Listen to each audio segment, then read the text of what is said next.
This week has truly been explosive and bombastic for Russia. After the fireworks at the arsenals and depots, the test range in Plesetsk blew up.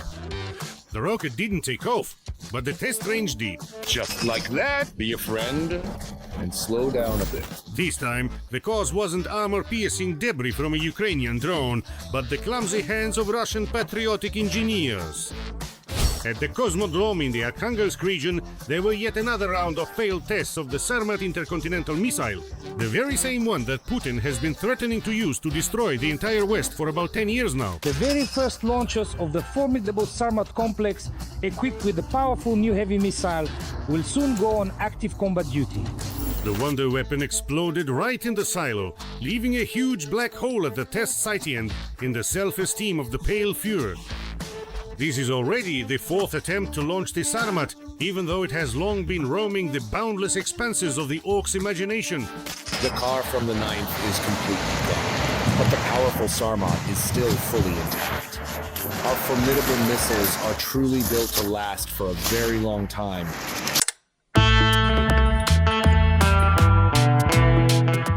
Putin and his minions have threatened the West with their nuclear club so often that they had to urgently demonstrate at least something.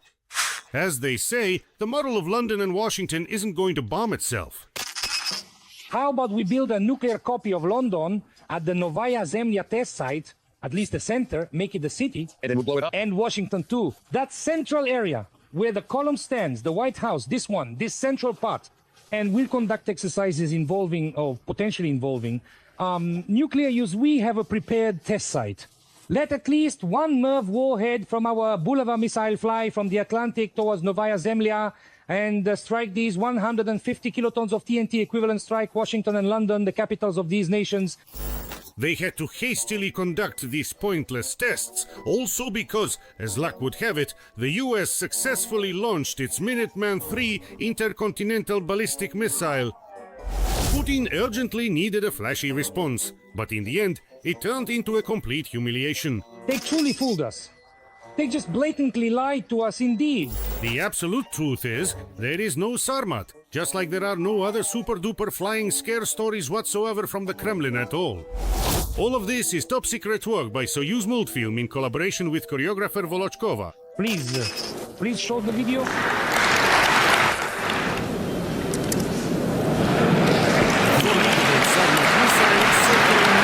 Invention by Russian tinkerers, but rather a significant development. It's an attempt to independently assemble the Ukrainian intercontinental missile R-36M, nicknamed Satan. Satan is truly very much fighting against me now. Satan was created at the Yuzmash plant in Dnipro, and until 2014, all the missiles that were in service with the Russian Federation were maintained by Ukrainians.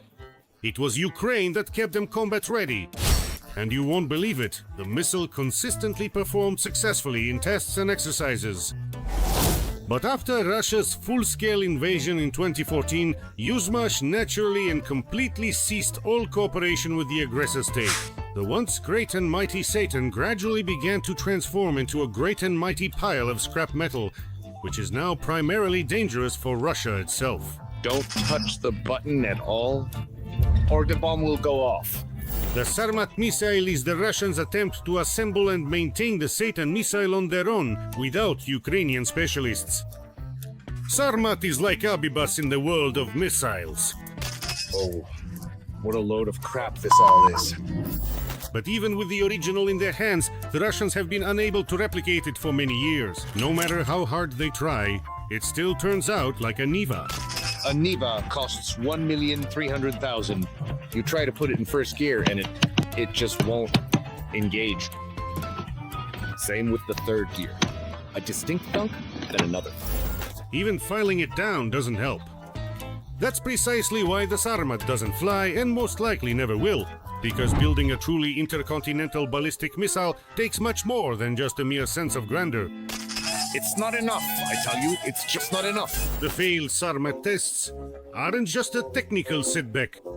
For Putin, it's a blow to his entire system. Because nuclear weapons are the only thing Russia can use to counter the civilized world.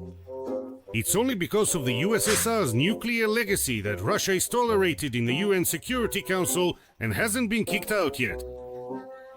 It's only because of the nuclear threat that Russia is forgiven for its aggression against its neighbors. It's only because of the nuclear bomb that people still talk to Putin and pretend he's a legitimate president. You're talking really complete nonsense to me. But as soon as everyone truly realizes that Russia's nuclear threat is merely a bluff, this pseudo-state certainly will not last for very long at all, indeed. Simply vanished, without a trace. Russia has neither an economy nor science, and soon it won't have an army left either. So Russia exists now only thanks to cartoons and the West's heightened caution. Which is entirely understandable. Even a mere 0.001% chance of nuclear war is an absolutely unacceptable risk, because civilized countries deeply value the lives of their citizens, quite unlike dictatorial regimes. If a thermonuclear explosion, for example a nuclear explosion, is carried out hundreds of kilometers away, still on our own territory, somewhere over Siberia, then nothing will happen on Earth. So Putin's nuclear bluff is still very much working, and he consistently keeps waving around his so-called unparalleled scare tactics, which, much like the Sarmat, are also products of the truly overactive imagination of the bat-like president. For example, the nuclear drone Poseidon. The Russian underwater robotic drone Poseidon. It approaches its target at a depth of 1 kilometer, traveling at a speed of 200 kilometers per hour. There is no way to stop this underwater drone. It carries a warhead with a yield of up to 100 megatons. The explosion of this thermonuclear torpedo off the coast of Britain would create a giant Lavia tsunami up to 500 meters. Poseidon has an interesting feature that Western counterparts lack. It doesn't exist. It's fake from start to finish. It's a cartoon character, like something out of Shark Tale. No one has ever even conducted tests of this contraption. It contradicts the laws of physics and logic. It's impossible to control a drone underwater because radio signals don't transmit through salt water. And really, why launch a nuclear bomb on a torpedo when humanity has been using missiles for 70 years? A missile flies faster, is easier to launch, and can hit targets not just on the beach. Makes quite a lot of sense, doesn't it, indeed? The Russian Poseidon is just as mythical as the Greek one. Besides the pointless underwater torpedo, Soyuz Multfilm also invented the Burevestnik, or as it's called, the Flying Chernobyl. It's a powerful, incredibly advanced cruise missile brace yourself equipped with a nuclear engine. It is widely claimed that thanks to its virtually unlimited fuel supply, this remarkable missile can fly for an exceptionally, very extended period of time, truly a significant duration. There's just one little problem. The missile leaves a radioactive exhaust in its wake. The US tested similar gadgets back in the 1960s, but the project was shut down as dangerous and inappropriate. The Russians decided to ignore the failed experience of more advanced countries and built their own Burevestnik. Here's what came of it. Roshidromet confirmed elevated radiation in Severodvinsk after the Leonovka explosion, which killed 5 people. The spike was recorded on the 8th of August. Gamma radiation dose exceeded by 4 to 16 times agency report. On the 8th of August, the Russian Ministry of Defense reported an explosion at a test site in the Arkhangelsk region during tests of a liquid propellant jet engine. Experts suggested they might have been testing the 9M730 Burevestnik missile. Putin's only real fetishes are the Kinzhal and the avant-garde. Thanks to the Ukrainian Defense Forces, the Kinzhal is no longer elusive. For the Ukrainian Military Command, this is a historic event. For the first time, Ukrainian forces successfully shot down a Russian Kh-47 Kinzhal supersonic aeroballistic missile. And the super-duper avant-garde is an absolutely useless and incredibly expensive dummy.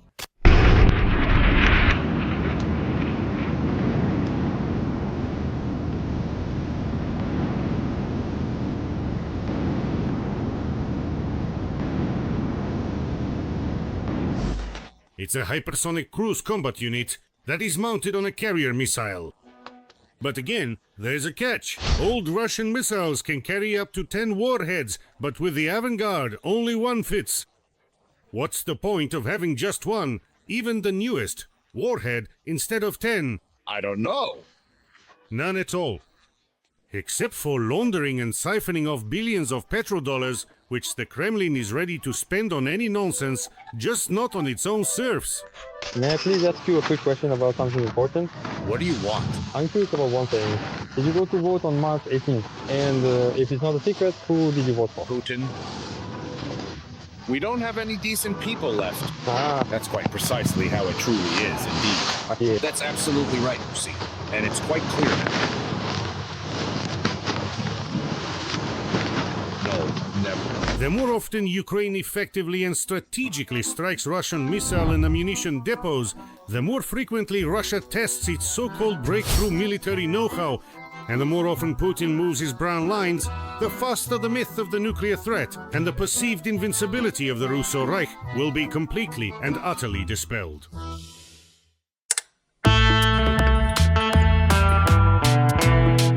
I would like to remind you that this video is created for entertainment purposes and contains elements of satire and irony. All facts and events are presented in a hyperbolized or exaggerated form to convey a comedic or dramatic effect. Our goal is not to mislead, but to highlight humor. Please take it with a smile.